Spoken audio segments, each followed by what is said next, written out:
దీర్ఘமான వార్తகளை இந்த நாளில் நம்ம கேட்டோம். దేవుని యొక్క మాటల్ని చాలా స్పష్టంగా మనం విన్నాం. நம்ம எல்லாருக்கும் இருக்கிற ஒரே ஒரு கேள்வி இந்த நாளில் ஆண்டவர் உங்களையும் என்னையும் பார்த்து கேட்டது. మనందరికీ ఉన్న ఒక ప్రశ్న దేవుడు మిమ్మల్ని నన్ను చూసి అడుగుతున్నాడు. ஆபிரகாம் ஈசாக்கை பலியிட செலுத்தும் போது ஈசாக்கு ஏன் அதை எதிர்க்கவில்லை? అబ్రహాము ఇస్సాకుని బలి అర్పించేటప్పుడు ఇస్సాకు ఎందుకని ఎదిరించలేదు அப்படின்னு இப்போ ஆனால் நான் அந்த இடத்துல இருந்தால் நான் என்ன பண்ணியிருப்பேன்? ఒకవేళ నేను ఇస్సాకు ఉన్న చోటున ఉంటే నేనేం చేసేవాడిని? இப்போ நம்ம யோசித்து பார்ப்போம். நான் இப்போ அந்த இடத்துல இருந்திருந்தேன்னா நான் என்ன பண்ணியிருப்பேன்? మనందరం ఆలోచించి చూద్దాం. ఒకవేళ ఇస్సాకు ఉన్న ఆ పరిస్థితిలో మనం ఉంటే நான் ஒன்று మురుమురుத்திருப்பேன். వెంటనే నేను సనిగేవాడిని, గొనిగేవాడిని. இல்லைன்னா நான் என் தகப்பன் கூட பாராமல் நான் அவரோடு கூட சண்டை போடுவேன். నా యొక్క తండ్రి అని చెప్పి నేను గ్రహించుకున్నా నేను ఆయనతో పోరాడేవాడిని. இல்லைன்னா ஆபிரகாமுக்கு மூளை கெட்டு போச்சு, இப்போ வந்து இது மாதிரி பண்ணுறாருன்ட்டு அவரை நான் பரியாசம் பண்ண ஆரம்பிப்பேன். అబ్రహాంకి మెదడు పాడైపోయింది, అందువల్లనే ఈ విధంగా చేస్తున్నాడని చెప్పి నేను అపహాస్యం చేసేవాడిని. ஆனாலும் கூட ஈசாக்கு ஒரு எதிர்ப்பும் சொல்லலை அவர். కానీ ఇస్సాకు ఒక్కసారి కూడా ఎదిరించినట్లుగా మనం చూడలేము. அவருக்கு ஒன்னே ஒன்று நல்லா தெரிஞ்சது. ఒక విషయం స్పష్టంగా తెలుసు ఇస్సాకుకి, எனக்கு என் தகப்பன் ஒன்று செய்கிறாருன்னா அது எனக்கு ஒரு நன்மை இருக்கும்ன்றது நல்லா தெரிஞ்சது. నా తండ్రి నా జీవితంలో ఏదైనా చేస్తున్నాడని అంటే దానిలో ఏదో ఒక మంచి దాగి ఉంది అని ఎరిగిన వాడై ఉన్నాడు. பிரியமானவர்களே, உங்கள் வாழ்க்கையில் ஒன்று நடக்குதுன்னா ஏதோ ஒரு நன்மை உங்கள் வாழ்க்கையில் நடக்கிறதுக்காக தான் தேவன் அதை அனுமதிக்கிறார். మీ జీవితంలో ఏదైనా ఒక పరిస్థితి ఉంది అని అంటే దేవుడు అందులో నుంచి ఒక మంచిని జరిగించడానికే దాన్ని అనుమతిస్తున్నాడు. ஒரு பிரசித்தி பெற்ற ஒரு தேவ ஊழியர் என்ன பண்ணாரா, చాలా ప్రసిద్ధి చెందిన ఒక దేవుని మనిషి ఏం చెప్పాడనంటే, ஒரு தேசத்தை விட்டு இன்னொரு தேசத்துக்கு கடந்து போனார். తన దేశాన్ని విడిచి ఇంకొక దేశానికి వెళ్ళాడు. அப்போ போகின்ற வேளையில் அவர்கிட்ட ஒருத்தர் சொன்னாராம், நீ இந்த இன்னும் ஒரு தேசம் ஏதோ ஒரு எத்தியோப்பியான்னு வச்சுப்போம். ఆ దేశం ఒక ఎథియోపియా దేశం అనుకోండి. இல்லை ஸ்காட்லாந்து தேசத்தை. స్కాట్లాండ్ అనుకోండి. அந்த ஸ்காட்லாந்து தேசத்தை அந்த மனுஷன் கடந்து போகிறார். ఇప్పుడు ఆ స్కాట్లాండ్ దేశాన్ని దాటిపోతున్నాడు. அப்போ அந்த தேவ மனுஷன் அவரை பார்த்து ஒரு வார்த்தை சொன்னாராம். ఆ దేవుని యొక్క మనిషి ఆ వ్యక్తిని చూసి ఒక మాట, உன் வாழ்க்கையில நீ எப்போது ஸ்காட்லாந்து நீ கடந்து போகும்போது, నీ జీవితంలో ఎప్పుడైనా నువ్వు స్కాట్లాండ్ మీదుగా వెళ్తూ దాటిపోతున్నప్పుడు அந்த ஸ்காட்லாந்து தேசத்துல ஒரு பரிசுத்தவான் இருக்கிறார். ఆ స్కాట్లాండ్ దేశంలో ఒక పరిశుద్ధుడు ఉన్నాడు. நீ அவர் ஒரே ஒரு முறை அந்த மனுஷனை போய் பாரு அப்படின்னாராம். నువ్వు వెళ్ళేటప్పుడు ఒక్కసారి ఆ వ్యక్తిని నువ్వు కలుసుకోవాలి. உடனே இவர் அந்த ஸ்காட்லாந்து தேசத்துக்கு போனார். వెంటనే ఈ వ్యక్తి స్కాట్లాండ్ దేశానికి వెళ్ళాడు. அங்க போய் பார்த்து அந்த பரிசுத்தவானை பார்க்கலாம், ரொம்ப பெரிய ஆளு, நல்லா இருப்பாருன்னு நினைச்சாரு. ఆయన అనుకున్నాడు, ఈ యొక్క పరిశుద్ధుడు చాలా గొప్పవాడు, బాగుంటాడు అనుకున్నాడు. நல்ல வேதத்தை நல்லா படிச்சிருப்பாரு, చాలా ఈ బైబిల్ని చాలా చదివి ఉంటాడు. దేవునుடைய முழங்கால் போட்டு தேவனோடு கூட உறவாடி கொண்டிருப்பார்.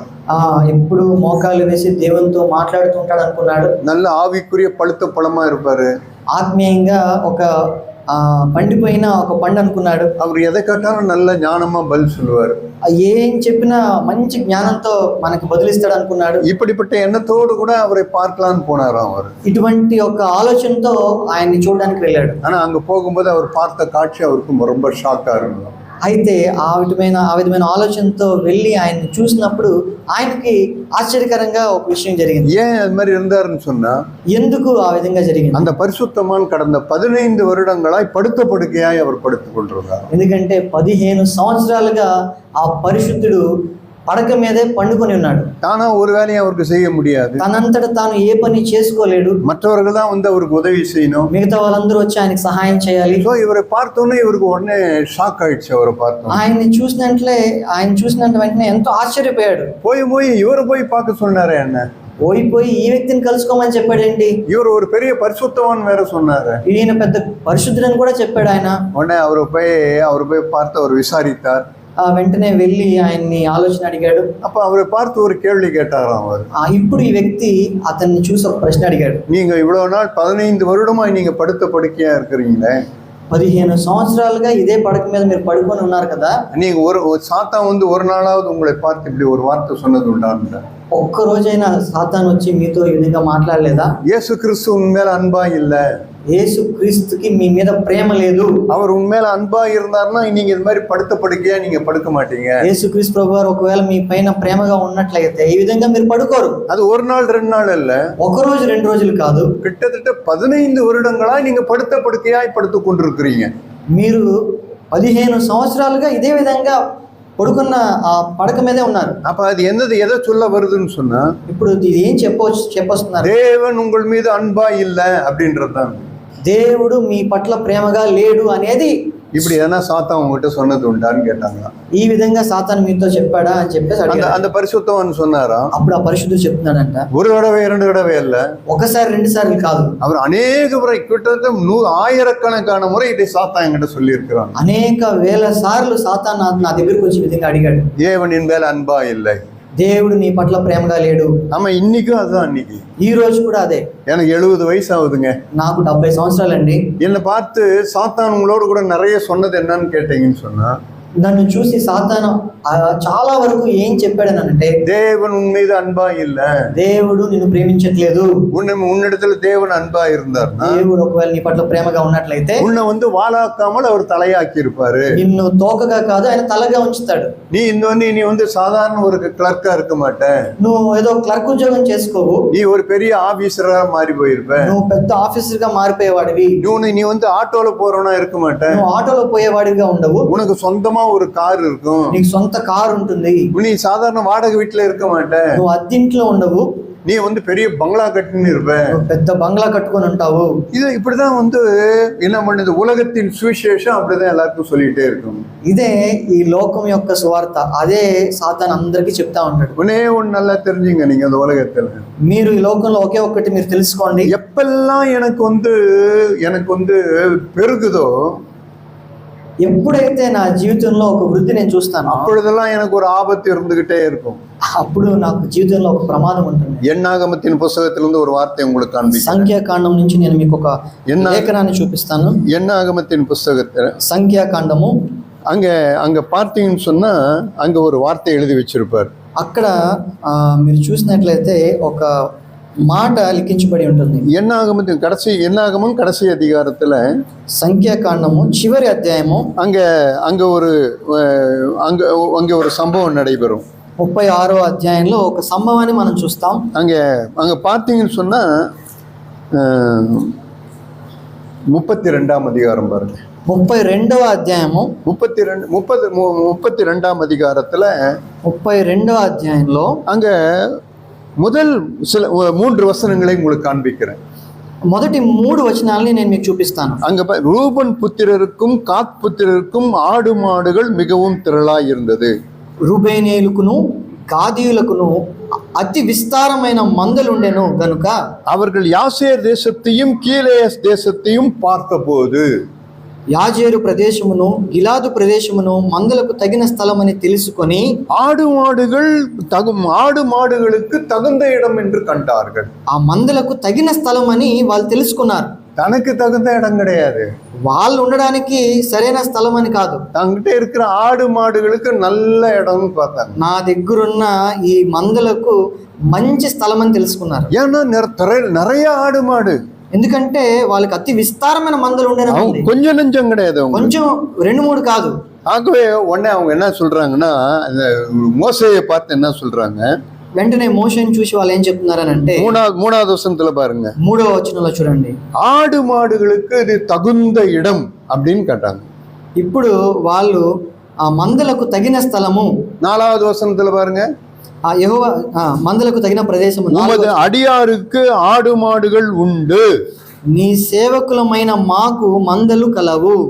நிறைய இருக்கும்போது, విస్తారమైన మందలు ఉండినప్పుడు அவங்க வாழ்க்கையில என்ன நடந்தது, వాళ్ళ జీవితంలో ఏం జరిగింది, அவங்களுக்கு மேல மேகஸ்தம்பம் அக்னி ஸ்தம்பம் எல்லாம் இருக்கிறத மறந்து போயிட்டாங்க. వాళ్ళ పైన అగ్ని స్తంభము మేఘ స్తంభము ఉన్న ఆ సంగతిని వాళ్ళు మర్చిపోయారు. அவங்க உடனே இதே இடத்துல நின்னுன்னு ஆரம்பிச்சிட்டாங்க. మేము ఇక్కడే ఉండిపోవాలి అని వాళ్ళు మొదలు పెట్టారు.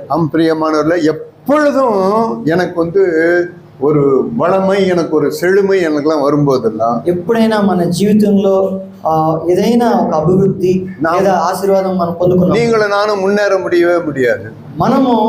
మనం పురోగతి చెందడం కుదరదు. இப்போ நான் அந்த பரிசுத்தவான் சொல்றதுக்கு அந்த காரியத்தை சொல்றேன் பாருங்க. ఆ పరిశుద్ధుడు చెప్తున్న ఆ విషయాన్ని నేను చెప్తాను చూడండి. அப்ப இப்போ இவர் இதெல்லாம் இப்படி சொல்லி இப்போ காண்பிக்கிறார். ఇవన్నీ చెప్పి చూపిస్తున్నాడు. அப்ப அவர் கேட்டாரா, அப்ப நீங்க என்ன பதில் சொன்னீங்க அப்படின்னு கேட்டாராம். ఆ వ్యాధిగ్రస్తుడైన ఆ పడక మీద ఉన్న పరిశుద్ధుని అడుగుతున్నాడంటే ఈ వ్యక్తి, సాతానికి నువ్వేం బదులిచ్చావు? தேவன் என் மீது அன்பா இருக்கிறாரு நீ சந்தேகம் கிளப்புறல்ல. దేవుడు నన్ను ప్రేమిస్తున్నాడా లేదా అనే సందేహాన్ని నువ్వు రేగొడుతున్నావు కదా. நான் சாத்தானை பார்த்து நான் என்ன சொல்லுவேன்னு சொன்னா, సాతాన్ని చూసి నేనేం చెప్తానంటే, என்னோடு கூட கல்வாரிக்கு வரையா, నాతో పాటు కలవరి శిలువ దగ్గరికి వస్తావా? என்னோடு கூட கல்வாரிக்கு வா, నాతో పాటు రా కలవరి శిలువ దగ్గరికి. அங்கே இயேசு எனக்காக எவ்வளவா என்னிடத்தில் அன்பு கூர்ந்தாரு உனக்கு காண்பிக்கிறேன் பாருன்னாரு. అక్కడ యేసుక్రీస్తు వారు నా పట్ల ఎంత ప్రేమ కుమ్మరించారో నేను మీకు చూపిస్తాను. உடனே சாத்தான் அவரை விட்டு ஓடி போயிட்டான். వెంటనే సాతాను ఆ వ్యక్తిని విడిచి, எப்பெல்லாம் சாத்தான் வந்து அந்த சந்தேகத்தை கொடுக்குறானோ, ఎప్పుడైతే సాతాను ఈ యొక్క సందేహాన్ని ఈ వ్యక్తి దగ్గర తీసుకొచ్చినప్పుడు உடனே இந்த பரிசுத்தவான் சொல்லுவாரா, వెంటనే పరిశుద్ధుడు చెప్తాడంట, பாரு இது இயேசு கிறிஸ்து எவ்வளவா என்னை நேசித்திருக்கிறார் பாரு, యేసుక్రీస్తు వారు ఎంత ప్రేమిస్తున్నాడో చూడు. அப்படி சொன்ன உடனே, అలా చెప్పిన వెంటనే அவன் ஓடியே போயிடுவான். సాతాను పరుగున పోతాడు. ஆம் பிரியமானவர்களே, అవును ప్రియులారా, அந்த அன்பை அவர் பார்த்தாரு, ఆ ప్రేమను ఆయన చూశాడు. இவ்வளவா என்னிடத்துல அன்பு கூர்ந்தார்னு பார்த்தாரு, ఇంతగా నన్ను ప్రేమించాడు అని చూశారు. அதனால அந்த 15 வருஷம் ஒரு வியாதியாய் படுத்துறது அவருக்கு பெரிய காரியமா தெரியல. అందువలన ఈ 15 సంవత్సరాలు పడక మీద ఆయన వ్యాధితో ఉండడాన్ని ఆయన లెక్క చేయలేదు. ஆமா, எப்ப நீங்களும் நானும் தேவ அன்பை நம்ம பார்த்துடுறோமோ, ఎప్పుడైతే మీరు నేను దేవుని యొక్క ప్రేమను చూస్తామో, நாம ஒரு நாள் என்ன பண்ணுவோம், சகலமும் நன்மைக்கு ஏதுவாய் நடைபெறும் தான் நினைப்போம். ఏ రోజు కూడా సమస్తము సమకూడి నా మేలు కొరకు జరుగుతుంది అనుకుంటా. எனக்கு ஏன் ஆக்சிடென்ட் ஆகணும், నాకెందుకు యాక్సిడెంట్ జరగాలి, எனக்கு ஏன் இப்படி இது வரணும், నాకెందుకు ఇటువంటి సమస్య రావాలి, மத்தவங்க நல்லா இருக்கிறாங்க, మిగతా వాళ్ళందరూ బాగున్నారు, என்னை விட వయసు சின்ன பையனா இருக்கிறான், నాకంటే వయసులో చిన్న వాళ్ళు ఉన్నారు, ஆனா அவன் வந்து லட்சமா சம்பாதிக்கிறான், కానీ వాడు లక్షలు సంపాదిస్తున్నాడు. நான் ఆఫీస్లో ఉட்கார்ந்து எழுதி மாசம் சேலரியா நான் வாங்க வேண்டியதா இருக்கு. నేను ఆఫీస్ లో కూర్చొని నా చేతితో రాస్తూ చేతితో పని చేస్తూ నేను సరిపడినంత தேவன் எல்லாவற்றுக்கும் ஆண்டவர் வந்து பின்னால ஒரு நல்ல ரீசனை வச்சிருக்கிறார். ప్రతి కార్యం వెనుక దేవుడు ఒక మంచి కారణం ఉంటుంది. ஏன்னு சொன்னா, ఎందుకనంటే சகலமும் என்னுடைய நன்மைக்காக தான், సమస్తము నా మేలు కొరకే. ஏன் அவன் ஏன் வந்து முரட்டாட்டம் பண்ணலன்னு சொன்னா, ఎందుకు ఇస్సాకు తిరుగుబడలేదు? அவன் தேவனுடைய அன்பை, அவங்க அப்பாவுடைய அன்பை பார்த்துட்டான். அவன் ఎందుకంటే అబ్రహాము యొక్క ప్రేమను గ్రహించాడు. அவங்க அப்பா కత్తిயை ఓంగుம்போது கூட அவனால எதிர்க்க முடியல. కత్తి కిందకి దిగుతున్నప్పటికీ కూడా ఇస్సాకు ఎదిరించలేదు. எப்பெல்லாம் தேவ அன்பு நமக்குள்ள நிறைஞ்சிருக்குதோ, ఎప్పుడైతే దేవుని యొక్క ప్రేమతో మన హృదయం నిండుతుందో, நான் அப்பொழுது ஒரு நாள் நான் எதிர்க்கிறவனா இருக்கவே மாட்டேன். అప్పుడు ఒక్కసారి కూడా నేను దేవుని ఎదిరించేవాడిగా నేను ఉండను. நான் வீட்லயும் எதிர்க்க மாட்டேன். నేను ఈ గృహంలో కూడా నేను ఎదిరించను, நான் சபையிலயும் எதிர்க்கிறவனா, సంఘంలో నేను ఎదిరించను. ஆனா நான் அதற்கு பதிலா எப்படி இருப்பேன்னா, என்னையே நான் அர்ப்பணிக்கிற மனுஷனா, దానికి బదులుగా నన్ను నేను సజీవ యాగంగా నేను అప్పగించుకున్నాను. அதனாலதான் இந்த நாள்ல அந்த வார்த்தையை ஆண்டவர் நமக்கு எல்லாருக்கும் சொல்லி கொடுத்தார். అందుకోసమే దేవుడు ఈ రోజు ఈ వాక్యాన్ని, நான் ஏன் வீட்டுல எதிர்க்கிறேன், ఎందుకు నేను నా ఇంట్లో నేను పోరాడేవాడిగా ఉన్నాను, நான் ஏன் முரட்டாட்டம் பண்றேன், నేను ఎందుకు తిరగబడుతున్నాను, ஏன் நான் என் புருஷனை எதிர்க்கிறேன், ఎందుకు నా భర్త నేను ఎదిరిస్తున్నాను, ஏன் நான் என்னுடைய மனைவியை எதிர்க்கிறேன், నా భార్యను ఎందుకు ఎదిరిస్తున్నాను, నేను ஏன் நான் வந்து முரட்டாட்டம் பண்ணிக்கிட்டே இருக்கிறேன், ఎందుకు నేను ఎప్పుడు ఎదిరించేవాడిగా ఉన్నాను. ஏன்னு சொன்னா, என்னுடைய வாழ்க்கையில தேவன் அனுமதிக்கிறது சகலமும் நன்மைக்கு ஏதுவானது. ఎందుకంటే నా జీవితంలో దేవుడు అనుమతించే ప్రతిదీ నా మేలు కొరకు నేను చూడట్లేదు. அதனால எனக்கு வந்து மேன்மேல நான் இன்னும் பொன்னாய் உருவேன். நான் సమస్తము నాకు సమకూడి జరిగినప్పుడు నేను ఇంకా సువర్ణం వలె నేను బయటకు వస్తాను. அப்படிப்பட்ட மனுஷர்கள்லாம் எப்படி இருப்பாங்கன்னு சொன்னா, అటువంటి వారు ఏ విధంగా ఉంటారనంటే, அவங்க வந்து அமைதலா இருப்பாங்க, వాళ్ళు ఎంతో సమాధానంతో నెమ్మదిగా ఉంటారు, அவங்க பயப்படவே மாட்டாங்க, వాళ్ళు దేనికి భయపడరు. பிரியமானவர்களே, நீங்கள் நானும் பயப்படுற அந்த பயத்துக்கெல்லாம் ஒரே ஒரு காரணம் என்ன இருக்குன்னா, ప్రియులారా, మీరు మనందరం భయపడేదానికి ఒకే ఒక కారణం, అదేంటనంటే, ஏன்னா தேவனுடைய அன்புல நான் குறைவிட்டவனா இருக்கிறேன். దేవుని మీద ఉండే ప్రేమలో మనము ఎంతో కొరత కలిగి ఉన్నాం. வேதம் என்ன தெரியுமா சொல்லுது, వాక్యం ఏం చెప్తుంది? பூரண அன்பு பயத்தை புறம்பே தள்ளும்னு எழுதப்பட்டு. సంపూర్ణమైన ప్రేమ భయాన్ని పారద్రోలుతుంది. தேவனுடைய அன்பு எனக்குள்ள பூரணமா இருக்குன்னு சொன்னா, దేవుని యొక్క ప్రేమ నా హృదయంలో పూర్ణంగా ఉన్నప్పుడు உங்களிடத்துல என்னிடத்துல இருக்கிற பயம் வந்து ஒவ்வொரு பயமும் நமக்கு விலகி போயிட்டே இருக்கு. నీలో నాలో ఉన్న భయము బయటికి పోతుంది.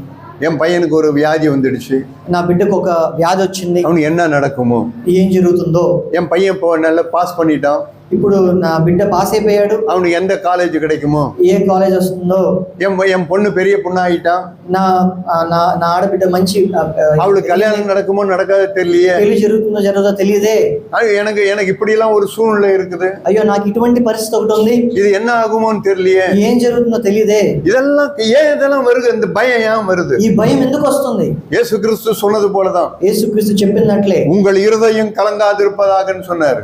మీ హృదయము కలత చెందకుండా, ఆందోళన చెందకుండా ఉండాలి. நீ கவலைப்படுகிறதுனால ஒரு முழம் கூட்ட முடியுமா குறைக்க முடியுமான்னு கேட்டாரு.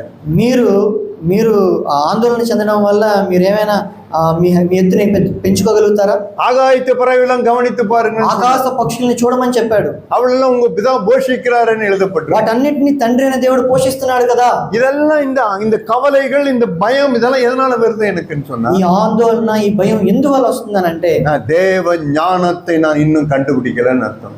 దేవుని జ్ఞానాన్ని నేను ఇంకా తెలుసుకోలేదని. அஞ்ஞானிகள் தான் இதுக்கெல்லாம் கவலைப்படுவாங்களா? అందుకే ప్రతిదానికి మనం ఆందోళన చెందుతున్నాం. ஆனா ஞானி கவலைப்பட மாட்டான். అని జ్ఞాని అన్నిటికీ ఆందోళన చెందాడు. அவன் எல்லாவற்றிலும் அவனை விடுவிப்பான்னு எழுதப்பட்டிருக்கு. ఎందుకంటే ప్రతి పరిస్థితి నుండి దేవుడు విడిపిస్తాడు అనేది. பிரசங்கியின் புத்தகத்துல ஒரு வார்த்தையை உங்களுக்கு காண்பிக்கிறேன். ప్రసంగి గ్రంథంలో నుంచి ఒక మాటను మీకు చూపిస్తాను. பிரசங்கியின் புஸ்தகம், சாலமோன் எழுதின பிரசங்கியின் புஸ்தகம், సొలొమోను రచించిన ప్రసంగి.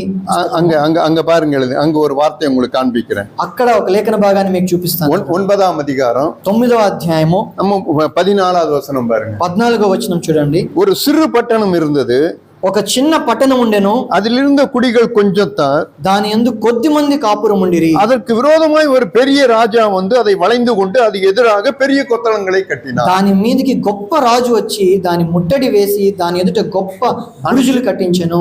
சின்ன பட்டணம், అదొక చాలా చిన్న పట్టణం. அங்கிருந்த குடிகள் சின்ன குடிகள், అక్కడ ఉండేవారు చాలా కొద్ది మంది. ஆனா அந்த சின்ன பட்டணம், சின்ன குடிகள், ஆனா விரோதமாய் வந்தது பெரிய ராஜா, பெரிய இது చిన్న పట్టణం, అందులో ఉన్న వాళ్ళు కొద్ది మంది, కానీ దానికి ఎదురుగా వచ్చేవాడు గొప్ప రాజు. பெரிய கொத்தளத்தை கட்டினான், గొప్ప బురుజులు కట్టించాడు. அப்ப அந்த மனுஷன் அப்படி என்ன பண்ணாரு அவரு? అప్పుడు అక్కడ ఉన్న ఒక వ్యక్తి ఏం చేశాడు? அந்த மனுஷன் பயந்தாரா? భయపడ్డా? அவன் கலங்கினாங்களா? వాళ్ళు ఏమైనా వాళ్ళు కదిలించబడ్డారా? இல்ல அந்த ஊரை விட்டே ஓடி போயிட்டாங்களா? ఆ ఊరు వదిలి పరుగులెత్తారా? இல்ல எங்களுக்கு வேணாம்னு சொல்லிவிட்டு பூட்டிட்டு எங்கன்னா வெளியே ஓடிட்டாங்களா? అయ్యో మాకు ఇక్కడ ఉండడం వద్దని చెప్పి ఇల్లు తాళం వేసి పరిగెత్తారా? ஓடவே ஓடல அவங்க எல்லாம். వాళ్ళు ఎక్కడికి పరుగులు తీయలేదు. வேற என்ன திரும்ப எழுதி வச்சிருக்கு? లేఖనం ఏం చెప్తుందో తెలుసా? அடுத்த வசனத்தை பாருங்க. ఆ తర్వాత వచనం చూడండి. அதிலே ஒரு ஞானமுள்ள ஏழை மனிதன் இருந்தான். అయితే అందులో జ్ఞానము గల ఒక బీదవాడు ఉండి, அவன் தன் அறிவினால் அல்ல, తన జ్ఞానము చేత కాదు, தன்னுடைய ஞானத்தினால அந்த பட்டணத்தை விடுவித்தான். తన జ్ఞానము చేత ఆ పట్టణమును రక్షించాను. அவன் அந்த மனுஷன் எப்படி விடுவித்தான்? ఏ విధంగా రక్షించాడు? நம்ம மூளையிலையா? తన యొక్క తెలివితేటల వలన. எல்லாருக்கும் இருக்கிறது இதுதான் பெரிய ஹிண்ட்ரன்ஸ், என்னன்னா மூளை அறிவு. అందరికీ ఉండే సమస్య ఇదే.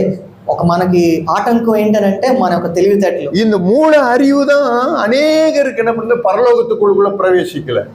అనేక మందికి ఉన్న ఈ తెలివితేటలే పరలోకానికి ప్రవేశించకుండా చేస్తారు. இயேசுவே அதை சொன்னார். அவரு యేసుక్రీస్తు వారే చెప్పారు. அவர் பார்த்து அந்த வேத பாரகரை பார்த்து என்ன சொன்னாருன்னா, ఆ ఒక పర్సన్ வேத பாரகர்கள் ఆ చిన్నవాడిని చూసి ఏం చెప్పాడనంటే, நீயும் பரலோகத்துக்கு போக மாட்டேன்ற, నువ్వు పరలోకానికి వెళ్ళనంటున్నావు, போறவனே நீ பரலோகத்துக்கு விட மாட்டேன்ற, పరలోకానికి పోయే వాళ్ళని నువ్వు వదలట్లేదు. நீ அறிவாகிய திறவுகோலை வச்சு నువ్వు నీ తెలివితేటల్ని అనే ఒక తాళం చెవిని நீ பரலோகத்தை திறக்கல, నువ్వు పరలోక గవిని తెరవకుండా பரலோகத்தினுடைய வாசலை நீ பூட்டி போடுற. నువ్వు గవిని ఏం చేస్తున్నావు? మూసివేస్తున్నావు. ஏன்னா உன் அறிவு பரலோகத்தின் வாசலை வந்து பூட்டி போட்டுடு. నీ తెలివితేటలతో నువ్వేం చేస్తున్నావు అంటే నువ్వు మూసివేస్తున్నావు. பிரியமானவர்களே, ప్రియులారా, எப்பெல்லாம் நம்ம சொந்த புத்தியை நம்ம சார்ந்து கொள்றோமோ, ఎప్పుడైతే మన సొంత తెలివితేటలను మనం ఆధారం చేసుకుంటాం, நான் பரலோகத்தை நான் பார்க்க முடியவே முடியாது. మనం పరలోకాన్ని చూడలేము. பயம் இருக்கும், మనకు భయం ఉంటుంది, கவலை இருக்கும், ఆందోళన ఉంటుంది,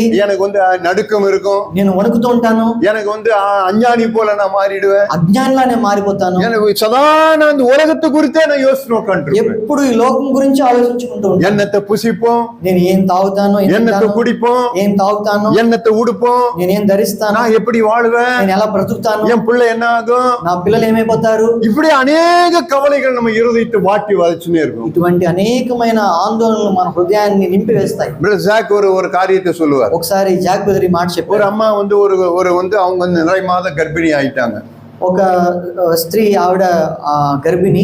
அப்ப அவங்க ஒரு நாள் ஒரு பெண் பிள்ளையை பெத்து எடுத்தாங்க. அந்த அம்மா ఆవిడ ఒక ఆడబిడ్డను కనింది. கையில பெண் குழந்தைகள் அவங்க கையில இருக்கு. ఆడబిడ్డలు తన చేతిలో ఉన్నారు. அப்ப அந்த அம்மா அழுதுட்டு இருந்தாங்களாம் குழந்தைய பார்த்து. ఆ బిడ్డను చూసి ఈ అమ్మ ఏడుస్తుందంట. அப்ப கேட்டாங்களா, எதுக்குமா அழுகுற அப்படின்னு கேட்டாங்க. అప్పుడు అడిగారంట, ఎందుకమ్మా నువ్వు ఏడుస్తున్నావు, ஆம்பளை பிள்ளை பிறக்காம பொம்பளை பிள்ளை பிறந்துட்டு அழுகுறியா அப்படின்னு.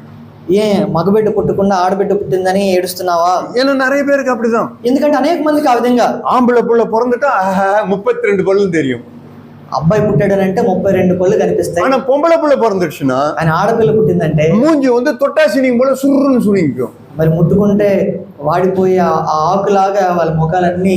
ஏன்னா இந்த உலகம் அந்த மாதிரி. ఎందుకంటే ఈ లోకం అటువంటిది. ஆம்பளை பிள்ளைன்னா அவன் பெரியவன், మగ బిడ్డ అంటే గొప్పవాడు. ஆனா பொம்பளை பிள்ளைங்கன்னா அது ஒண்ணுமில்லாதுங்க. ఆడబిడ్డ అంటే అసలు అది ఏమీ కాదు. ஆனா உண்மை அது கிடையவே கிடையாது. కానీ నిజం అది కానే కాదు. நான் சொல்றேன், நான் என் அனுபவத்துல நான் சொல்றேன் பாருங்க. నా అనుభవం నుంచి నేను మీకు చెప్తున్నాను చూడండి. பொம்பளை பிள்ளைங்க தான் இருக்கிறதுலே போற்றுதலுக்குரியவர்கள். அவங்க தான் నిజంగా ఉన్న వారిలో ఆడబిడ్డలే ఎంతో శ్రేష్టమైన వాళ్ళు. யாரா இருந்தாலும் எப்படிப்பட்டவங்களா இருந்தாலும் அந்த பிள்ளைங்க தான் கவனிச்சுப்பாங்க. ఎవరైనా ఎటువంటి వారైనా వాళ్ళే చివరి దశలో చూసుకుంటారు. இப்ப இந்த அம்மா அழுதுட்டு இருக்கிறாங்க அந்த பிள்ளைய பார்த்து. ఇప్పుడు ఈ బిడ్డను చూసి వాళ్ళ అమ్మ ఏడుస్తా ఉంది. இல்ல நான் அதுக்கு அழுகல. లేదు నేను అందుకే ఏడవట్లేదు. எனக்கு ஆண்டவர் கொடுத்த பிள்ளை தான், నాకు దేవుడు ఇచ్చిన బిడ్డ, அதுக்கெல்லாம் நான் அழுகல, అందుకే నేను ఏడవట్లేదు. அப்ப ஏன்டாமா அழுகுற? మరి ఎందుకమ్మా ఏడుస్తున్నావు అని అంటే, இல்ல இந்த புள்ள பெரியவளாகி, లేదు ఈ బిడ్డ పెద్దది, ஒரு டிகிரி முடிச்சு, ఆ డిగ్రీ అయిపోయిన తర్వాత இவருக்கு ஒரு கல்யாணம் பண்ணி తనకి నేను పెళ్లి చేసి, இவளுக்கு வர மாமியார் எப்படி இருப்பாங்கன்னு தெரியலையே, దీనికి వచ్చే అత్త ఏ విధంగా ఉంటుందో నాకు తెలియదే. இந்த புள்ள இன்னும் வளரவும் இல்ல, ఇంకా ఈ బిడ్డ ఎదగనే లేదు, அது இன்னும் டிகிரி முடிக்கவும் இல்ல, డిగ్రీ కూడా ముగించలేదు, அது எந்த மாப்பிள்ள வருவான்னு தெரியல, ఎటువంటి అల్లుడు వస్తాడో తెలియదు, இவ எங்க போய் இருப்பான்னு தெரியல, ఎక్కడ పోయి ఉంటుందో తెలియదు. ஆனா இந்த பொண்ணுக்கு எந்த மாமியார் வருவான்னு இந்த கவலை, ఎటువంటి అత్త వస్తుందని చెప్పి అమ్మకి ఆందోళన. பாத்திருக்கீங்களா? எப்படி ఈ విధంగా మీరు ఎప్పుడైనా చూసారా? ஞானம், అదే మనకున్న அறிவு அறிவு அறிவு తెలివితేటలు. ஆனா ஞானம் என்ன பண்ணும்னா, కానీ దైవిక జ్ఞానం ఏం చేస్తుంది? அந்த மனுஷன் ஏழை மனிதன், ஞானம் உள்ள ஒரு ஏழை மனுஷன் இருந்தான். అక్కడ ఉన్న బీదవాడు జ్ఞానం కలిగి ఉన్నవాడు. அவன் அந்த பட்டணத்தை விடுவித்தான். அவன் ఆ వ్యక్తి ఆ పట్టణాన్ని విడిపించాడు. அறிவு கிடையாது, తెలివితేటలు కాదు, ஞானம். జ్ఞానము. ஒரு சின்ன ஞானம் இருந்தா போதும். కొంచెం జ్ఞానం ఉంటే చాలు. நான் ஆண்டவர்கிட்ட அப்படிதான் கேட்பேன். నేను అదే అడుగుతాను దేవుణ్ణి, ஆண்டவரே என் மனைவி கிட்ட நான் எப்படி ஞானமாய் நடந்து கொள்ளும்? ప్రభువా నా భార్య పట్ల నేను ఏ విధంగా జ్ఞానంగా నడుచుకోవాలి? ஆண்டவரே என் சகோதரன் இடத்துல நான் எப்படி ஞானமாய் நடந்து கொள்ளும்? ప్రభువా నా సహోదరుడి పట్ల నేను ఏ విధంగా జ్ఞానంగా నడుచుకోవాలి? ஆண்டவரே என் குடும்பத்துல நான் எப்படி ஞானமாய் நடந்து, నా కుటుంబంలో జ్ఞానంగా ఏ విధంగా నడుచుకోవాలి నేను? ஆண்டவரே என் சபையில நான் எப்படி ஞானமாய் நடந்து கொள்ளும்? నా సంఘంలో జ్ఞానంగా ఏ విధంగా నడుచుకోవాలి నేను? ஆண்டவரே இந்த சூழ்நிலையில நான் எப்படி ஞானமாய் நடந்து கொள்ளணும்? ప్రభువా ఈ పరిస్థితుల్లో ఏ విధంగా జ్ఞానంగా నడుచుకోవాలి? ஆண்டவரே நீ ஞானத்துல குறைவுள்ளவனாய் இருந்தா உங்களிடத்துல கேட்க சொல்லியிருக்கீங்க. ప్రభువా మీలో ఎవరికైనా జ్ఞానం కొదువుకుంటే అడగమని చెప్పారు మీరు. ஆண்டவரே எனக்கு ஞானத்தை கொடுங்க. ప్రభువా నాకు జ్ఞానం దయచేయండి. அந்த ஞானம் என்ன பண்ணணும்னு ఆ சொன்னா, జ్ఞానం ఏం చేస్తుందనంటే, அந்த தேவ ஞானம் என்ன பண்ணணும்னா, ఆ దేవుని జ్ఞానం ఏం చేస్తుందనంటే நம்ம எல்லாவற்றிலும் விடுவிக்கும். అన్ని పరిస్థితుల నుంచి మనం రక్షిస్తుంది. பாருங்க, நீ பிரதர் ஒரு வார்த்தை சொன்னாரு. ఈ రోజు సహోదరుడు మనతో ఒక మాట చెప్పారు కదా, இருக்கிற ஓனாயிலே மிகப்பெரிய ஓனாய் என்னதுன்னு போட்டா, ఉన్న తోడేల్లోనే ఒక గొప్ప తోడేలు ఏంటనంటే, மிக ஆபத்தான ஓனாய் எதுன்னு சொன்னா, చాలా ప్రమాదకరమైన తోడేలు ఏంటంటే அது உங்க சுய வாழ்க்கை, சுயம்தான் அப்படின்னா. మన ఒక సొంత శరీరం, మన మాంసము. ஆமா, అవును, அது உண்மைதான். அது నిజం. అది இருக்கிற ஓனாயிலே மிகப்பெரிய நல்ல ஓனாய் இருந்தா கூட அந்த ஓனாய் கூட சண்டை போட்டுடலாம். సరే, నిజమైన ఒక తోడేలైనా దాంతో మీరు పోరాడొచ్చు. அந்த சுயம், కానీ మీ లోపల ఉన్న அந்த சுயத்துக்கு, నేను అనే அந்த சுயத்துக்கு செத்துருக்கு பாருங்க, దానికి మీరు మరణించి చూడండి, என் கண்கள் திறக்கப்படும், మీ కళ్ళు తెరవబడతాయి. அதெல்லாம் ஆரம்பத்திலே முதல்ல செய்தி ஆரம்பிக்கும் போதே சகோதரன் இந்த வார்த்தையை சொன்னார். అందుకనే మరి ఈ ఉపదేశం ఆరంభంలోనే బ్రదర్ చెప్పారు. ஃபேனி கிராஸ்பினுடைய வாழ்க்கையை சொன்னார். ఫానీ క్రాస్బీ యొక్క కథ చెప్పారు. அவங்களுக்கு அந்த தவறான மருந்து மூலம் தான் அந்த கண்ணு போயிடுச்சுன்றாரு. ఒక తప్పుడు మందు తను తీసుకోవడం వల్ల తన చూపు కోల్పోయింది. அவங்க அந்த கண்ணு போனதுனால என்ன ஆயிடுச்சுன்னு சொன்னா, తన చూపు కోల్పోవడం వల్ల ఏం జరిగిందనంటే 9000 பாடல்களை அவங்க எழுதினாங்க. 9000 పాటలు తను రచించగలిగింది. தேவன் நன்மைக்காக தானே எழுதினாரு. దేవుడు మేలు కోసమే చేశాడు కదా. அந்த அம்மா கண்ணு இருந்தா எத்தனை பாட்டு எழுதியிருப்பாங்க? తనకు ఒకవేళ కళ్ళు ఉంటే ఎన్ని పాటలు రాసి 9 பாட்டு இல்ல 90 பாட்டு எழுதியிருப்பாங்க.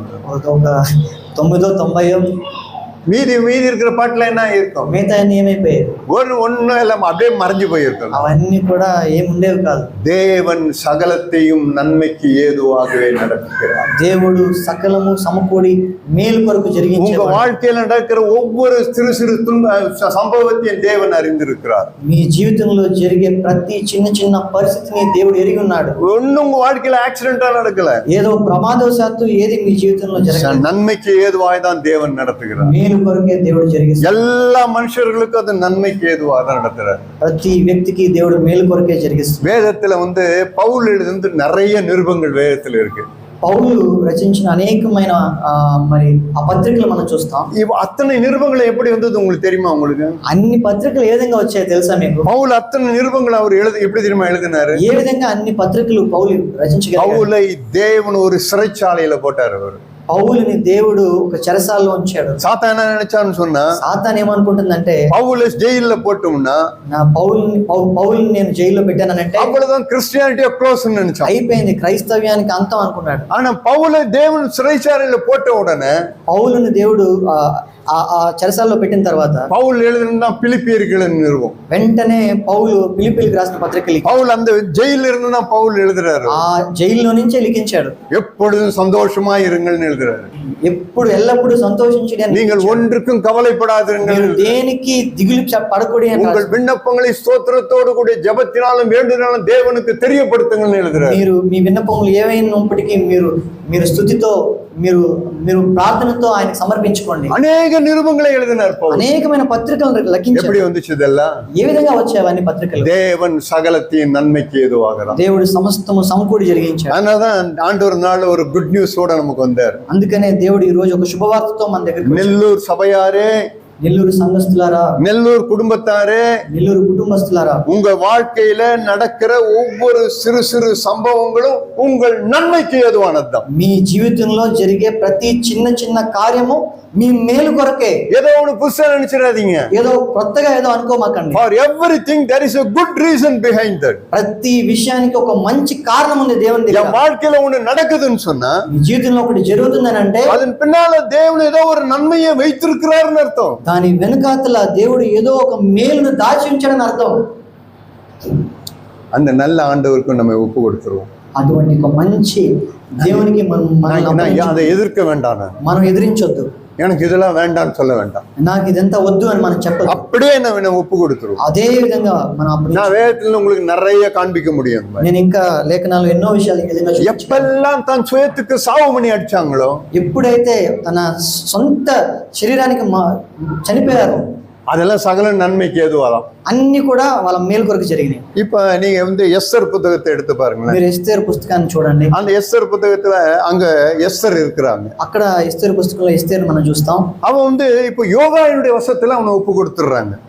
తన్నే యోగా అనే దగ్గర అప్పగించారు. இப்ப எஸ்தர் யோகாய் கிட்ட போகிறான். యోగా అనేది ఆ వ్యక్తి దగ్గరికి వెళ్తుంది. ஆனா அவளோட கூட நிறைய வாலிப பிள்ளைகள்லாம் இருக்கிறாங்க. కానీ అక్కడ చాలా యవన స్త్రీలు ఉన్నారు. இப்ப அந்த அவளுடைய எஸ்தருடைய எஸ்தருக்கு யோகாயுடைய கண்களுக்கு கிருபை கிடைக்குது. కానీ ఆ యోగా అనే వ్యక్తికి ఎస్తేరే బాగా నచ్చింది. நல்லா கவனிங்க, మీరు జాగ్రత్తగా గమనించి. இப்ப யோகா எஸ்தரை பார்த்து ஒன்னு சொல்றாரு. ఇప్పుడు యోగా ఎస్తేర్ని చూసి ఈ విషయం చెప్పారు. இப்ப எஸ்தர் ஒரு ட்ரெஸ் பண்றா. ఆ ఎస్తేరు ఒక వస్త్రాన్ని ధరించి அப்படியே டிரான்ஸ்பரண்டா இருக்கு. అంతా కనిపించే విధంగా ఉంది. அப்படியே பாக்குறதுக்கு அருவருப்பா இருக்கு. చూడడానికే చాలా అసహ్యంగా ఉంది. உடனே அவ அப்படியே இப்படி ட்ரெஸ் பண்ணிட்டு யோகா கிட்ட போறா.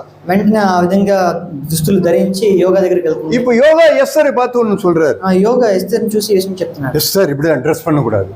ఎస్తేర్ ఈ విధంగా నువ్వు వస్త్రాలు ధరించకూడదు, இது ராஜாக்கு பிடிக்காது, రాజుకి నచ్చదు. ஐயோ ராஜா உன்னை பார்த்தா ஓடியே போயிடுவாரு. రాజు ఈ విధంగా చూసాడంటే పారిపోతాడు. நோ நோ இதெல்லாம் செய்யாது, இது மேல செய்யக்கூடாது, ఈ విధంగా నువ్వు చేయొద్దు. உடனே எஸ்தர் என்ன பண்றாங்க, వెంటనే ఎస్తేర్ ఏమంటుందని தேங்க்யூ அப்படின்னு சொல்லிட்டு போயிடுறான். కృతజ్ఞతలు అని చెప్పి போய் ட்ரெஸ் எல்லாம் மாத்திட்டு வந்துடுறான். వెంటనే వస్త్రాలు మార్చుకొని వస్తాడు. போய் யோகாவை பார்த்து சரிம்மா போயிட்டு வாங்கிடுறாரு. యోగాని చూసి వెంటనే సరే నువ్వు వెళ్ళిపో అని. இப்ப அடுத்து இன்னொரு பொண்ணு வரா, ఇంకొక స్త్రీ వస్తుంది. அவரும் அதே மாதிரி நல்ல டிரான்ஸ்பரண்டா சில ட்ரெஸ் எல்லாம் போட்டுன்னு வர. తను కూడా అదే విధంగా అన్ని వస్త్రాలు కనిపించేలాగా వస్త్రాలు ధరించింది. யோகாய் పక్షపాతం ఇల్లాదவர், కానీ యోగా పక్షపాతం లేని వ్యక్తి. అమ్మా ఎస్తర్ இப்படிதான் போட்டுందా, ఎస్తేర్ కూడా ఇదే విధంగా వచ్చింది. வேணாமா ఇది வேண்டாமா நல்லா இல்லம்மா, వద్దమ్మా ఎలాంటి వస్త్రాలు பாக்குறதுக்கு అருவருப்பா இருக்கும், చూడడానికే చాలా అసహ్యంగా ఉంది. రాజా உனக்கு பிடிக்காதுமா, రాజుకి ఇది నచ్చదు. உடனே அந்த அம்மா என்ன பண்றாங்க, వెంటనే ఆవిడ ఏమంటుందంటే, நீ உனக்கு என்ன தெரியும் ஆம்பளை, నీకేం తెలుసు, నువ్వు మగవాడివి, ஒரு பொம்பளைக்கு தான் தெரியும் எல்லாம், ఆడపిల్లకే తెలుసు అన్ని. ஒரு ఆంబளை எப்படி మయకணுன்றது ஒரு பொண்ணுக்கு தான் தெரியும். ఒక అబ్బాయిని ఏ విధంగా మైకంలో పడేయాలని చెప్పి అమ్మాయికే తెలుసు. நீ என்ன பொம்பளையா, నువ్వేనా ఆడపిల్లవా, நீ எனக்கு புத்தி சொல்ல வந்துட்ட, உனக்கு என்ன சொன்னாரோ அதை செய்ய, నువ్వేం చెప్పారో నీకు అది చెయ్యి. నువ్వు எதிர்க்கிறாள், அவள் ఎదిరించే వ్యక్తి, அவன் முறுமுறுக்கிறா, సనిగే వ్యక్తి, அவன் முறையிடுறா, ఎప్పుడు కొనుగే వ్యక్తి, குறை சொல்றா, ఎప్పుడు కొరతలు చెప్పే వ్యక్తి, அந்த அதிகாரத்தை எதிர்த்து நிக்கிறா, ఆ అధికారాన్ని ఎదిరించే వ్యక్తి. உன்னை యోగా என்ன சொல்லியிருப்பாரு தெரியுமா, వెంటనే యోగా ఏం చెప్తారు తెలుసా, சரிம்மா போயிட்டு வா, సరే అమ్మ నువ్వు వెళ్ళిపో, நான் ஒண்ணு சொல்லேன், నేనేం చెప్పను, நீ போயிட்டு வா, నువ్వు వెళ్ళిపో. அவன் போயிட்டான். వెళ్ళిపోయాడు. இதே மாதிரி நிறைய பேர் வந்தாங்க. ఈ విధంగా అనేక మంది వచ్చారు. வர்றவங்க எல்லாம் யோகாயை பத்தி குறை சொல்லிட்டே இருக்கிறாங்க. వెంటనే వచ్చిన అనేకమైన స్త్రీలు ఎదిరించేవారుగా ఉన్నారు. ఎస్తర్ మాత్రం தான் குறை சொல்லாதவள். ఎస్తేరు మాత్రమే లోబడే వ్యక్తిగా. அவ உடனே ஒரு எதிர்ப்பு சொல்லல. ఎటువంటి విధంగా ఎదిరించలేదు ఎస్తేరు. அது சொன்ன மாதிரி எல்லாத்தையும் செய்யறாவ. చెప్పినట్లుగానే చేసింది ఎస్తేరు. இப்ப ராஜா கிட்ட எல்லாரையும் கூட்டி போனோம். ఇప్పుడు రాజు దగ్గరికి వీళ్ళందరినీ ఆడవారందరినీ తీసుకెళ్తున్నారు. ஒவ்வொரு லேடியா போறாங்க. ఒక్కొక్క స్త్రీగా వెళ్తూ ఉన్నారు. இந்தம்மா இந்த ஒரு நாள் அப்படி வாயில 2 லிப்ஸ்டிக்கும் முடி எப்படி போட்டு கரடி மாதிரி ஒண்ணு போகுது ஒண்ணு. ఒక స్త్రీ ఏమో లిప్స్టిక్ వేసుకొని ఒక జంతువులా వెళ్తుంది. ராஜா எழுந்து ஓடியே போயிட்டாரு. రాజు లేచి పారిపోయాడు. ஏன்? ఎందుకని? நான் ஒரு பொண்ணு தான்டா கேட்டேன் உனக்கு. నేను ఒక స్త్రీని అడిగాను. நீ கரடியை கொண்டாடுற நீ. నువ్వేమో ఒక జంతువు. இல்ல ராஜா அது பொண்ணு தான் அது. లేదు రాజా అది. ஓ அப்படியா? சரி. స్త్రీయే. எல்லாம் போயிடுச்சு. అందరూ వెళ్ళిపోయారు. நாய் வந்தது, பேய் வந்தது, கரடி வந்தது, பூனை வந்தது, புலி வந்தது, ஒட்டக சிவங்க எல்லாம் வந்துச்சு எல்லாம். కుక్క, పిల్లి ఇట్లాంటి జంతువులన్నీ వచ్చిపోయినాయి. ஒண்ணு கூட உருப்படல. ఎవరు కూడా రాజుని ராஜா கூப்பிட்டாரு ஆள. మెప్పించలేపారు. అప్పుడు రాజు పిలిచాడు. எனக்கு ஒரு ஏற்ற துணியை வாங்குன்னு கேட்டேன் உங்களை. నాకు సాటైన ఒక సాయాన్ని. நாய் புளியும் கரடி எல்லாம் கொண்டு வரீங்க. ఏది నువ్వు జంతువులు తీసుకొస్తున్నావు? இருங்க ராஜா அடுத்தது அனுப்புறேன். ఉండు రాజా నేను ఇంకొకరు తీసుకొస్తాను. அங்க எஸ்தர் போகிறா. అప్పుడు ఎస్తేర్ వస్తుంది. ராஜா பாக்குறாரு. రాజు చూస్తున్నారు. இது வரைக்கும் நான் நாய், புலி, கரடி, சிங்கம் எல்லாத்தையும் தான் பார்த்தேன். ఇప్పటి వరకు నేను కుక్కని, పిల్లిని, నేను సింహాన్ని వీటినే చూశాను. இப்பதான ஒரு தேவதையே நான் பாக்குறேன். ఇప్పుడే నేను ఒక దేవదూతను చూస్తున్నాను. எழுந்தான், లేచాడు, அந்த கிரீடத்தை எடுத்தான், ఆ కిరీటాన్ని తీసుకున్నాడు. இவதான் என்னுடைய எலும்புக்கு எலும்பு என்னுடைய ஏற்ற துணைன்னு கண்டுபிடிச்சோம். నా ఎముకలో ఒక ఎముక నాకు సరైన సాటి అయిన సహాయం చెప్పి ఆ కిరీటాన్ని. எப்படி நடந்தது? ఇదంతా ఎలా జరిగింది? எஸ்தர் தனக்கு நடந்த எல்லா சம்பவத்திலும் నన్మైకే என்று எடுத்துக்கொண்டார். ఎందుకనంటే ఎస్తేరు తనకు సంభవించిన సమస్తము తన మేలు కొరకని తను ఎంచుకుంది. அதேதான் நம்ம வாழ்க்கையிலும் கூட. మన జీవితంలో కూడా అదే. சுயம் நம்ம டச் பண்ணோம். మన సొంత చిత్తము మనల్ని எப்பெல்லாம் நான் சுயத்துக்கு சாகறனோ, ఎప్పుడైతే నా స్వచిత్తానికి నేను మరణిస్తానో அப்பெல்லாம் நான் ஜெயிக்கிறோம். అప్పుడు నేను జయం పొందేవాడిగా ఉంటాను. நம்ம கொஞ்ச நேரத்துல நம்ம அப்பம் விட போகிறோம். ఇంకొంచెం సేపట్లో మనం இப்ப நீங்க அந்த அப்பத்தையும் அந்த ரசத்தையும் நீங்க நோக்கி பாருங்க. ఆ రొట్టెని ద్రాక్ష రసాన్ని మీరు చూసి ఆలోచించండి. எப்போவாவது இயேசு திமிரி இருப்பாரான்னு பாருங்களேன். ఎప్పుడైనా యేసుక్రీస్తు ప్రభువారు వచ్చి ఆయన ఒక విధంగా ఆయన చూపించుకునేవాడా? సిలువైలో ఎవరు ఎడుతుని పోறாங்க, ఆయన్ని సిలువ తీసుకెళ్తున్నారు. அவர் எல்லாரும் பார்த்து அவர் நகைக்கிறாங்க. అందరూ ఆయన చూస్తున్నారు. அவர் பிதாவே நீரே நின் கைவிட்டீர் என்றாரு. ఆయన తండ్రి నన్ను నేల నువ్వు చేయి విడిచిపెట్టావని చెప్పి ఆయన அவர் మొరపెడుతున్నాడు. சிலுவையில இருக்கிறார். அவரு ఆయన సిలువ పైన ఉన్నాడు. இவங்க செய்கிறது என்னதென்று அறியாம செய்கிறாங்கன்ற వీళ్ళు ఏం చేస్తున్నారో తెలియకుండా చేస్తున్నారు. பிதாவே இவர்களுக்கு மன்னியும்ன்றாரு. వీళ్ళని క్షమించమని తండ్రిని గోజాడుతున్నాడు. இல்லைன்னா ஒரே ஒரு நிமிடமாவது ఒకే ఒక్క నిమిషము, ஏன் இதை எனக்கு செய்தீர், ఎందుకు నువ్వు ఇలా చేసావు, నాకు நான் உமக்காக இதை பாடுபட்டேன், నేను ఎంతో కష్టపడ్డాను నీ కోసం, நான் 33 வருஷம் உமக்காக இந்த ஊழியம் செய்தேன், 33.5 సంవత్సరాలు నీ కోసం నేను పరిచర్య చేశాను. இப்படி என்னை அரை நிர்வாணமா என்னை சிலுவையில தொங்க விடுறாங்களே, ఈ విధంగా వస్త్రాలు లేకుండా సగం వస్త్రాలతో నన్ను உமக்கு సరే உமக்கு கண் இல்லையா, నీకు కళ్ళు లేవా, நீ எல்லாம் ஒரு பிதாவா? నువ్వు నాకు ఒక తండ్రివేనా? இயேசு என்ன சொன்னாரு பாத்தீங்களா? యేసుక్రీస్తు ప్రభువారు ఈ విధంగా చెప్పారు. ஏன் இயேசு சொல்ல? ఎందుకు యేసుక్రీస్తు ప్రభువారు ఆ విధంగా మాట్లాడారు? பிதாவினுடைய அன்பை நன்கு உணர்ந்திருந்தார். తండ్రి యొక్క ప్రేమను మంచిగా తెలిసిన వ్యక్తి. பிதா எனக்கு எதை செய்தாலும் சரி, తండ్రి నాకేమి చేసినప్పటికీ அதற்கு பின்பாக ஒரு நல்ல காரியம் இருக்குன்னு அவருக்கு நல்லா தெரியும். దాని వెనకాతల ఒక మంచి కారణం ఉంటుందని తెలిసిన వ్యక్తి. அதனாலதான் இயேசு ஒண்ணுமே பேசல. அவரு అందుకని యేసుక్రీస్తు ప్రభువారు ఏం మాట్లాడారు? அதனாலதான் அவர் பிறகு மன்னிக்கிறவராய் இருந்தார். అందుకని ఇతరులను మన్నించే వ్యక్తిగా ఉన్నాడు. அதனாலதான் அவர் சில தனிமையா இருந்தாலும் கூட அவர் பயப்படல. அவர் అందుకే ఒంటరిగా ఉన్నా కూడా సిలువలో ఆయన என்ன భయపడకుండా விட்டுருங்க, நான் ஓடி போடுறேன், నన్ను వదిలేండి, నేను పారిపోతాను, நான் இனிமேல் இந்த பக்கம் எருசலேம் பக்கம் வரவே மாட்டேன், నేను ఇక మీదట ఎరుసలేం వైపు రానే రాను, நான் இந்தியா பக்கம் இல்ல அமெரிக்கா பக்கம் ஓடிடுறேன். నేను ఇండియాకు అమెరికాకు పోతాను. இயேசு சொன்னாரா? యేసు ఆ విధంగా చెప్పారా? தைரியமாய் நின்னாரு. ధైర్యంగా అక్కడే ఉన్నారు ఆయన. காரணம் என்ன?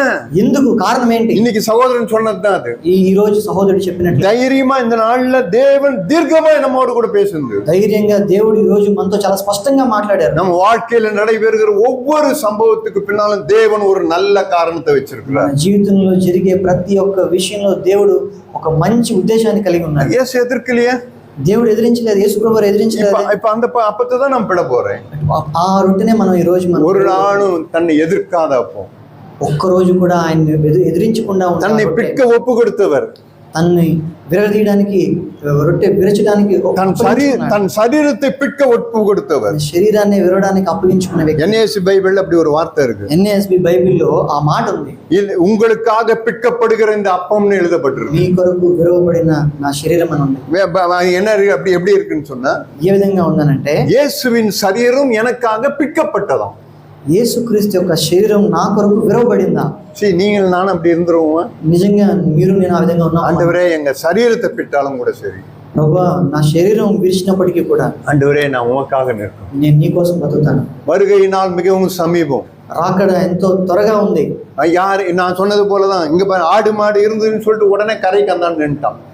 నాకు అనేకమైన విస్తారమైన మందులు ఉన్నాయని చెప్పి వారు వేరే వైపు ఉండిపోయారు. ஆனா அவன் ஆடு மாடு எனக்கு ஒண்ணும் வேணாடா, కానీ నాకు మందలొద్దు, విస్తారమైన మందులు, எனக்கு வாக்குத்தத்தம் பண்ண தேசம் போதும், నాకు వాగ్దానం భూమి కావాలి. அவன் தான் முன்னேறி போயிட்டே இருக்கும். వాగ్దానం భూమి కావాలనుకున్న వాళ్ళే ముందుకు వెళ్ళారు.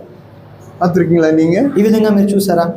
அப்படிப்பட்ட உணர்வுடையவர்களாய் అటువంటి ఆ గ్రహింపు కలిగిన நம்ம వారే இந்த நாள்ல நம்ம அப்பம் விட போவோம். ఈ రోజు మనం రొట్టెను విరుస్తాం. நம்ம ஆராய்ந்து பார்ப்போம். మనల్ని మనం పరిశీలించుకుందాం. ஆண்டவரே, நான் இப்ப அப்பம் விட போறேன். ప్రభువా, ఇప్పుడు నేను రొట్టెను విరవబోతున్నాను. ஆண்டவரே, என் வாழ்க்கையில் சுயத்துக்கு நான் சாவுமணி அடிக்கணும். ஆண்டவரே, ప్రభువా, నా సొంత చిత్తానికి నేను చనిపోయేవాడిగా ఉండాలి.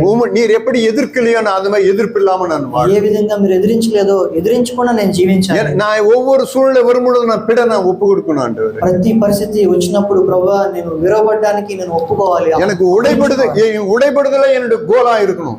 విరవగొట్టబడమే నా లక్ష్యమై ఉండాలి. எவ்வளவுக்கு எவ்வளவு நீங்க உடைபடுறீங்களோ, ఎంతకంత మీరు విరగొట్టబడతారో அவ்வளவுக்கு அவ்வளவு வாசனை பெருகி கொண்டே இருக்கும். అంతకంత మీ జీవితంలో సువాసన వెదజల్లుతుంది. நான் ரொம்ப நாளா இந்த பகுதி அப்படிதான் வாசித்தேன். అనేక రోజులుగా ఈ యొక్క లేఖన భాగాన్ని ఈ విధంగా చూశాను.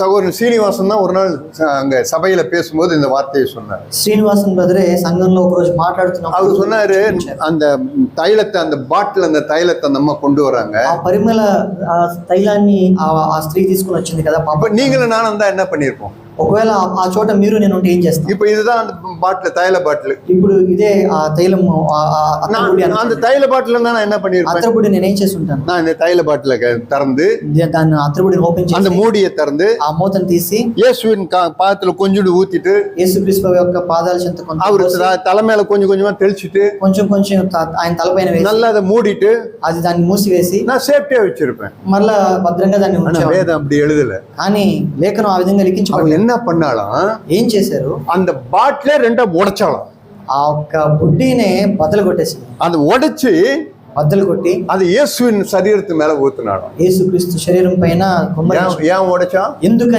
బద్దలు కొట్టబడింది? இனி இது வேற யாருக்கும் இது பயன்படக்கூடாது. వేరే ఎవ్వరికి కూడా ఇది ఉపయోగించబడకూడదు. பைபிள் எழுதி வச்சிருக்கு பாருங்க. బైబిల్లో ఉంది చూడండి. அவள் அந்த குப்பியை உடைத்தாள். ఆ బుడ్డిని విరగొట్టి புரோக்கன். విరగొట్టబడ్డాడు. சரி, உங்களுக்கு தெரியல அதனுடைய அதனுடைய அதனுடைய ஆசீர்வாதம் உங்களுக்கு தெரியல. ఆ ఆశీర్వాదం ఎటువంటిదని మీకు తెలియదు.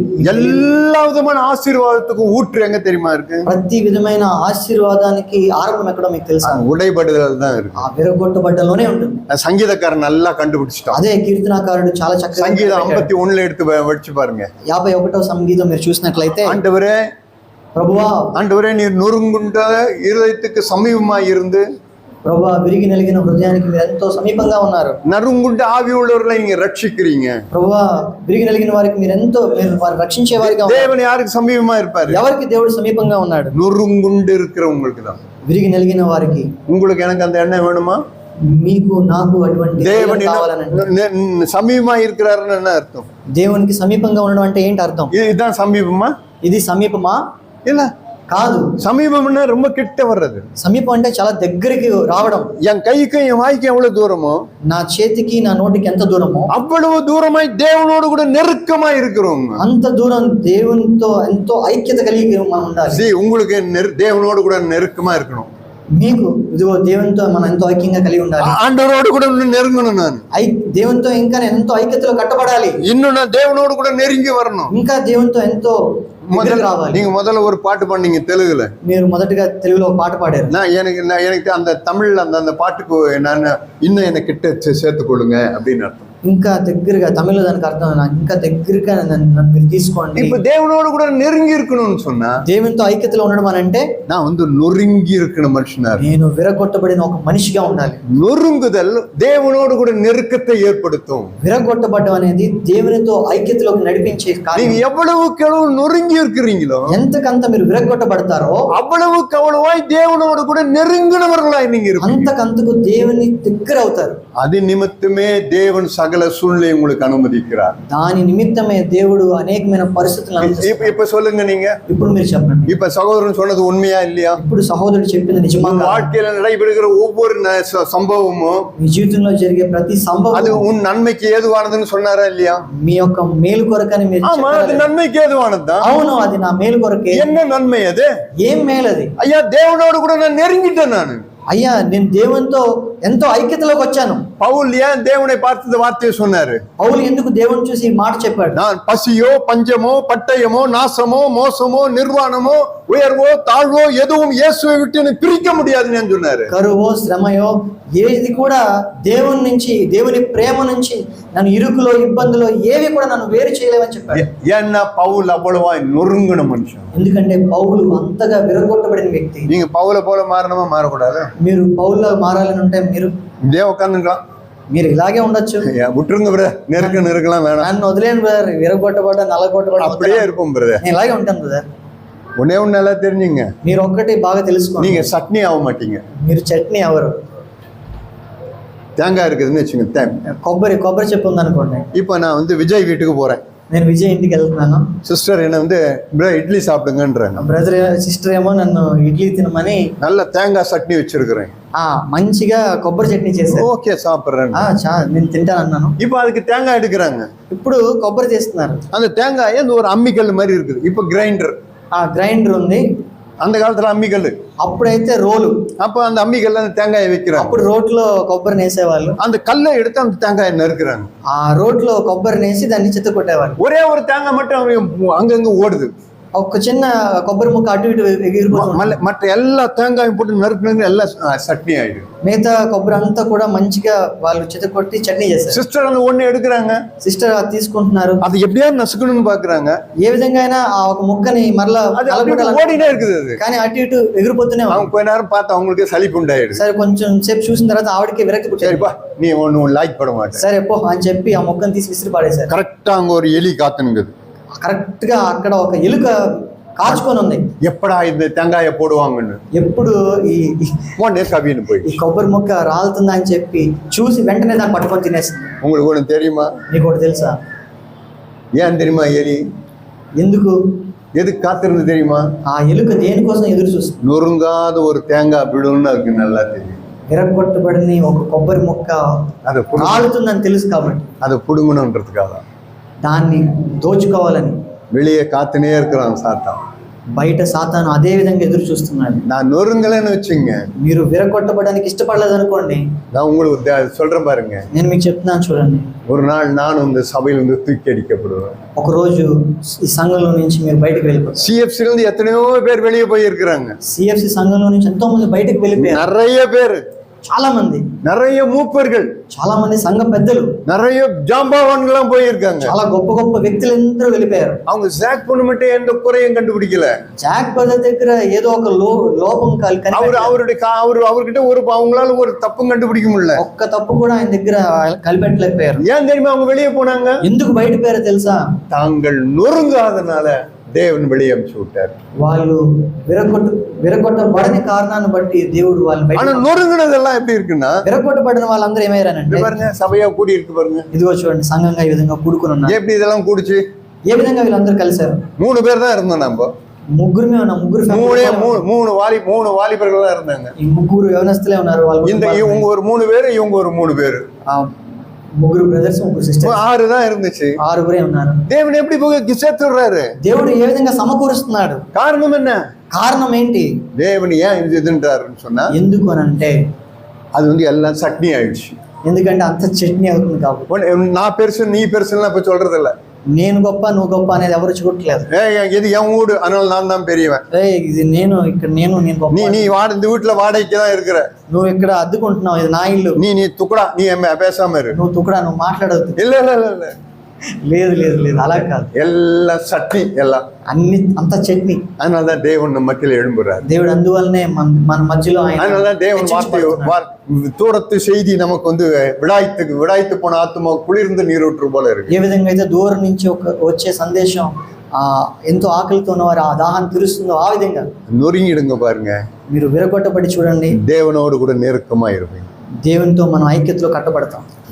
அவரை போல நொறுங்கிடுவோம். ఆ విధంగా ఆయన వలే మనం எனக்கு ஏற்படுகிற ஒவ்வொன்றும் எதுக்குன்னா, మనకు సంభవించే ప్రతిదీ కూడా தேவனிடத்தில் நெருக்கமாய் சேர்க்கும்படிதான். దేవునికి అతి దగ్గరగా చేర్చేందుకు. சகலமும் நன்மைக்கு தான், సమస్తము మేలు కొరకే. அதனாலதான் సహోదரன் தீர்க்கமாய் பேசினார். అందుకే బ్రదర్ ఎంతో స్పష్టంగా మనతో మాట్లాడారు. வாழ்க்கையில் நடக்கிற ஒவ்வொன்றும் நன்மைக்காகலாம். మన జీవితంలో జరిగే ప్రతిదీ మనం మేలు కొరకే.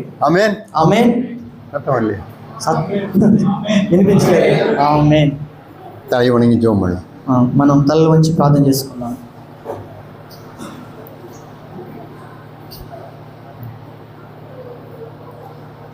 పరిశుద్ధుడు అయిన మా పరలోకపు తండ్రి, నాన్న, మా జీవితాల పట్ల ప్రభా నువ్వు ఎంతో ప్రభా ఘర్షణ కలిగి మా గురించి ప్రభా ఎంతో గొప్ప ఆలోచన నిరీక్షణ కలిగి తండ్రి నమ్మకమైన నీ మాటలను ప్రభా మాకు అందజేశారు. అవును ప్రభా, మా జీవితంలో మాకు సంభవించే ప్రతీదీ మా మేలు కొరకే తండ్రి. నిన్ను సరైన విధంలో అర్థం చేసుకునేదానికి మాకు సహాయం చేయండి. ఏ విధంగా ఇస్సాకు అబ్రహామును అర్థం చేసుకున్నాడు తండ్రి, కత్తి పడేంత వరకు కూడా తండ్రి ఎదిరించకుండా తన ప్రేమను, తండ్రి ప్రేమను తన తండ్రి ప్రేమ యందు నిరీక్షణ కలిగి ఉన్నాడు, విశ్వాసం కలిగి ఉన్నాడు. అదే నిరీక్షణ, అదే విశ్వాసము ప్రభా మాకు దయచేయండి. అవును ప్రభా, విరగొట్టబడే స్థితిలో ప్రభా మేము ఉండాలి. అవును ప్రభా, శత్రువు మా కోసం ఎదురు చూస్తున్నాడు. మేము విరగొట్టబడకపోతే తండ్రి మేము ప్రభా నీతో ఐక్యతలో మేము కట్టబడలేము. నీకు ఇంకా సన్నిహితమైన సహవాసం కలిగి నీతో మేము ప్రభా ఆ సహవాసం కలిగి ఉండలేము తండ్రి. దయచేసి ప్రభా యేసుక్రీస్తు వలే ప్రభా మమ్మల్ని మేము తండ్రికి అప్పగించుకోవడానికి సహాయం చేయండి. విరగొట్టబడ్డానికి ప్రభా అప్పగించుకోవడానికి సహాయం చేయండి. నీ ప్రేమను ప్రభా ఏ విధంగానూ ప్రభా మేము అనుమానించకుండా, ప్రశ్నించకుండా తండ్రి నీ ప్రేమను సంపూర్ణంగా ప్రభా మేము విశ్వసించడానికి, మా జీవితాన్ని సమర్పించుకోవడానికి, సమస్తము సమకూడి మేలు కొరకే మా జీవితంలో అనుమతిస్తున్నావని మేము మా విశ్వాసం ద్వారా వెల్లడి చేయడానికి సహాయం చేయమని ప్రభా నీ చేతులకి అప్పగించుకుంటూ నువ్వు అందించిన వాక్యాన్ని బట్టి మరొకసారి నీకు వందనాలు చెల్లించుకుంటూ యేసు నామములో అడిగి వేడుకుంటున్నాం తండ్రి. ఆమేన్. எங்கள் தகப்பனே, இந்த அப்பத்தையும் இந்த ரசத்தையும் நீ ஆசீர்வதித்து தருவீராக. మా పరలోకపు తండ్రి, ఇదిగో ప్రభా ఇప్పుడు కూడా ఈ రొట్టెను ద్రాక్ష రసాన్ని ஆண்டவரே, இதை நாங்கள் இதை பிட்டு நாங்கள் புசிக்கின்ற வேளையில ఇప్పుడు మేము దీన్ని విరిచి మేము తీసుకునే ఈ సమయంలో ஆண்டவரே எங்களை உயிர்ப்பி, తండ్రి మమ్మల్ని క్షమించండి. எங்களை அர்ப்பணிக்கிறோம். మమ్మల్ని మేము అర్పించుకుంటున్నాం. எங்கள் வாழ்க்கையிலும் நாங்கள் பிடப்படுகின்ற வேளையெல்லாம் మా జీవితంలో కూడా మేము విరగొట్టే పరిస్థితులు వచ్చినప్పుడు நாங்கள் எதிர்க்கவும் நாங்கள் முறுமுறுக்கவும் நாங்கள் முறையிடவும் வேண்டாம். తండ్రి మేము ఎదిరించే వారిగా ఉండకుండా, మేము సనిగే వారిగా కొరిగే వారిగా ఉండకుండా సహాయం చేయండి. ஆண்டவரே, நீர் எப்படி ஆண்டவரே நீர் பிட ஒப்பு கொடுத்தீரோ, ఏ విధంగా విరగొట్టబడడానికి మిమ్మల్ని మీరు అప్పగించుకున్నారో அந்த நாளிலும் நாங்களும் எங்களை பிட ஒப்பு கொடுக்கிறோம். ఆ రోజు ప్రభా, ఆ దినాల్లో ஆண்டவரே, మేము కూడా ఒప్పుకుంటాం. எங்கள் சரீரம் மாத்திரம் அல்ல, మా శరీరాన్ని మాత్రం కాదు எங்கள் பேர் முதலாய் கூட ஆண்டவரே பிடப்பட்டு போகட்டும். ప్రభా, మా పేరు కూడా విరగొట్టబడడానికి అప్పగించు. ஆண்டவரே, நாங்கள் கனத்தை தேட வேண்டும். మేము ఘనతను కోరుకోవటం లేదు. நாங்கள் ஒரு நாள் எந்த இடத்துல எங்களை உயர்த்தாதபடி எங்களை பாதுகாத்து, ఏ రోజు కూడా ఎక్కడ మమ్మల్ని మేము హెచ్చించుకోకుండా సహాయం చేయండి. இப்பொழுது உங்களுடைய ரத்தத்தினால் எங்களை கழுவி சுத்திகரியும். ఇప్పుడు కూడా మీ యొక్క రక్తం ద్వారా మమ్మల్ని కడిగి శుద్ధీకరించి பங்கு பெறுகிற உங்களுடைய பிள்ளைகளை ஆசீர்வதியும். ప్రభా, ఇందులో పాలు పంచుకున్న వారందరినీ இந்த ఆశీర్వదించండి. அப்பத்தையும் இந்த ரசத்தையும் ஆசீர்வதித்து ఈ தாரும். రొట్టెను రాక్షరసాన్ని మీరు ఆశీర్వదించి మాకు దయచేయండి. இயேசுவின் நாமத்தில் பிதாவே, యేసు నామములో అడుగుతున్నాం తండ్రి. ஆமென். ఆమేన్.